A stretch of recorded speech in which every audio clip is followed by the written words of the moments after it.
जंगल में आया इंटरनेट। हरे भरे जंगल में चारों ओर एक ही चर्चा थी, जंगल में इंटरनेट आया है। सब इसी बारे में बात कर रहे थे। हालांकि आधे से ज्यादा जानवरों को ये पता नहीं था कि इंटरनेट कौन से नए जानवर का नाम है। फिर भी वे ये पता लगाने की कोशिश लगातार कर रहे थे कि यह नया जानवर खतरनाक तो नहीं है। अनेक सवाल थे उनके मन में। कैसा दिखता होगा यह इंटरनेट? उसकी पूंछ होगी या नहीं? अरे नहीं भाई, ये जानवर का नाम नहीं है। तो फिर क्या है? यह एक चिड़िया का नाम है। ओह, अच्छा, चिड़िया होती है ये। इस तरह की बातें पूरे जंगल में हो रही थी। शाम को राजा शेर ने सभी जानवरों को अपनी गुफा के सामने बुलाया है। तब वे हमको इस इंटरनेट से मिलवाएंगे, वे एक दूसरे को बता रहे थे। शाम को ठीक 6 बजे सभी जानवर, पक्षी और जंगल के बाकी सब प्राणी शेर की गुफा के सामने इकट्ठे हुए। राजा शेर की गुफा के सामने इकट्ठे हुए। राजा शेर एक अजीब सी चीज के साथ बाहर निकले। ये क्या है? फिर फुसफुसाहट होने लगी। तब शेर ने कहा, दोस्तों, ये है कंप्यूटर। कंप्यूटर और एक जानवर। सबने सोचा, यह एक मशीन है और इंटरनेट का प्रयोग करने के लिए हमारे पास कंप्यूटर होना बहुत जरूरी है। शेर ने कहा। सभी ध्यान से उसकी बात सुन रहे थे।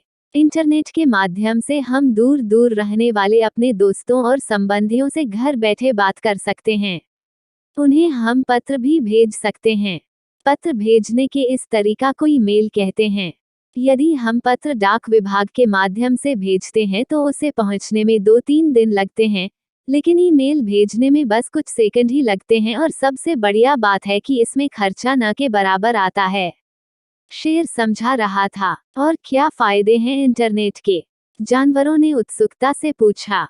बहुत से फायदे हैं। आप किसी भी समय दुनिया के दूसरे हिस्सों में होने वाली घटनाओं के बारे में जान सकते हो। हर तरह की जानकारी इसमें है। शेर ने बताया। वाह, ये तो कमाल की वस्तु है। सबने कहा। लेकिन कोई था जो इस सब से खुश नहीं था और वह था कबूतर खबरी। इतने वर्षों से वही था जो सारे समाचार और पत्र दूर दूर के जंगलों तक पहुंचता था। पर उसे लग रहा था कि अब उसकी कोई जरूरत नहीं थी। वो बहुत उदास था। उसने शेर से इस बारे में बात की। शेर ने कहा, देखो खबरी, तुमने सबकी बहुत सेवा की है, लेकिन जंगल की तरक्की के लिए कंप्यूटर को जंगल में लाना बहुत जरूरी था। तुम किसी और काम के बारे में सोचो।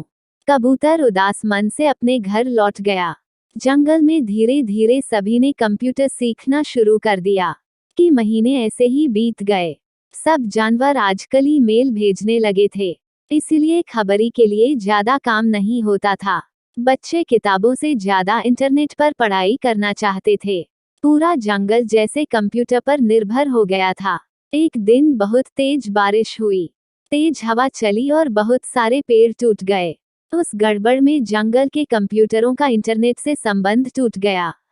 जंगल के जानवर न तो किसी को ईमेल भेज पा रहे थे और न ही उनके बच्चे ठीक से पढ़ाई कर पा रहे थे। जानवर अब तक इतने आलसी हो चुके थे कि पत्र लिखना उन्हें अच्छा ही नहीं लगता था।